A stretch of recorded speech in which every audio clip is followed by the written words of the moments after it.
of speaking to inform. The time requirement is 5 to 7 minutes.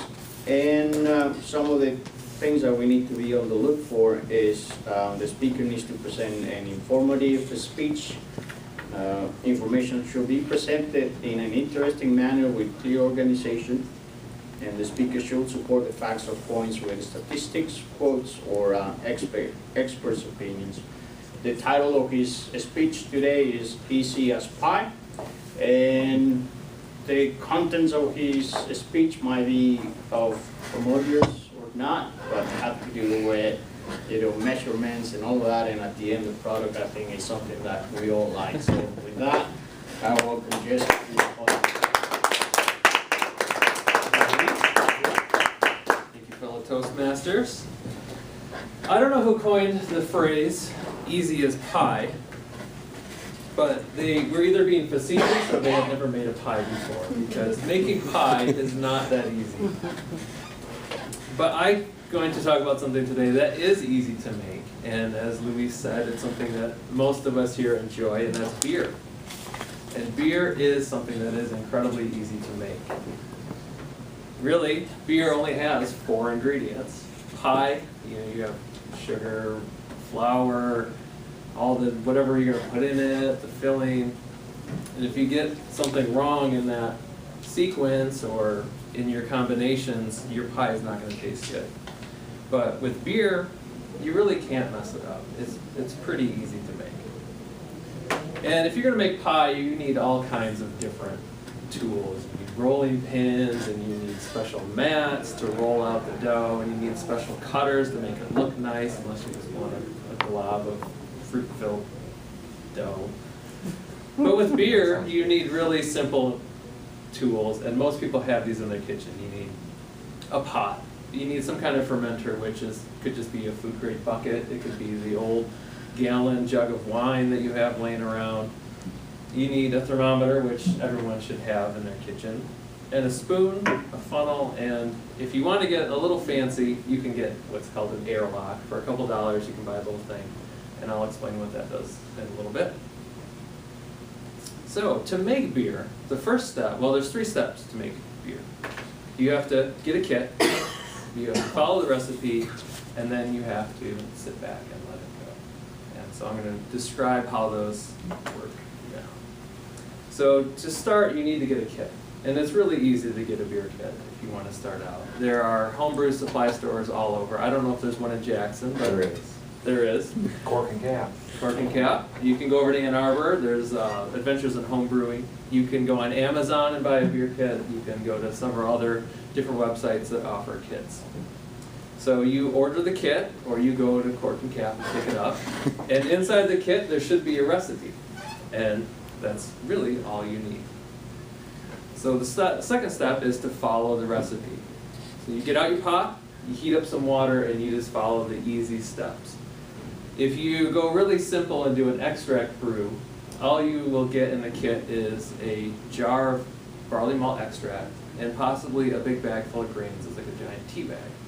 So you stick that tea bag in the hot water for a little bit, pull that out, heat up the water some more, put in the barley malt extract, get it up to a boil, and then your recipe will tell you when to add the hops, how much, and usually it will be in pre-measured quantities, so when you get to the certain step in the boil, you just dump in the hops. You usually boil anywhere from 20 minutes to 60 minutes, so it doesn't take very long. Once you're done boiling, you get to the second step, which is you just need to transfer that to a fermenter. So if you have that old gallon jug of wine, or if you went out and bought a food-grade bucket, you cool down. Well, your product now is actually called wort.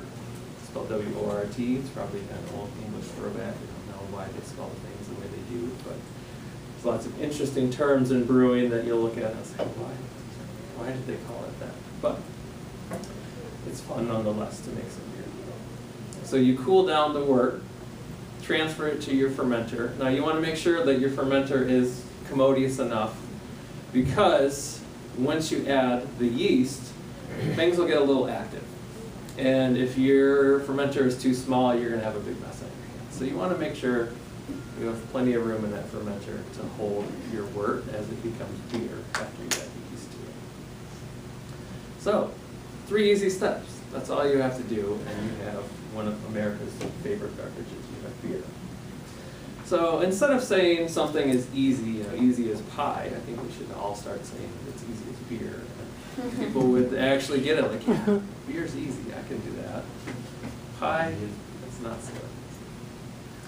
And brewing can be somewhat complex if you want it to be.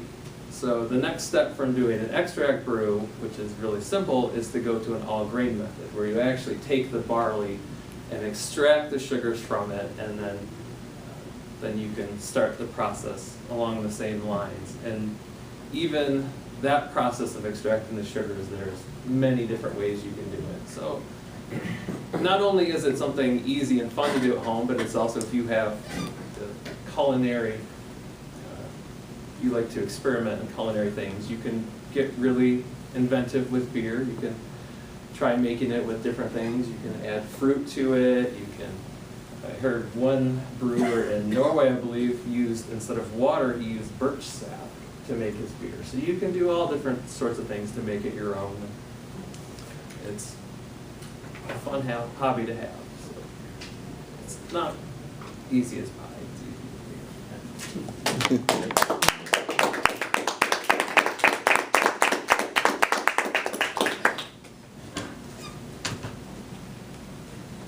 All these speeches are giving me ideas.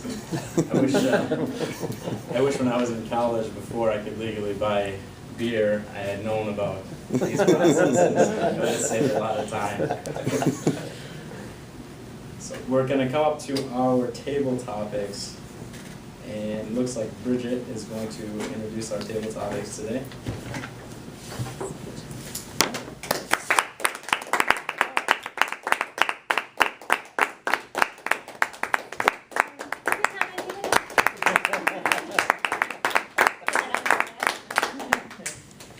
Thank you so much. As the table topics master today, I'm going to deliver some table topics, and members are expected to quickly come up with a very short 1.5 minute,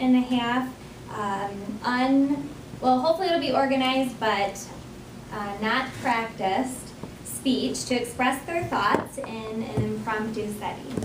So for today, you are all art critics.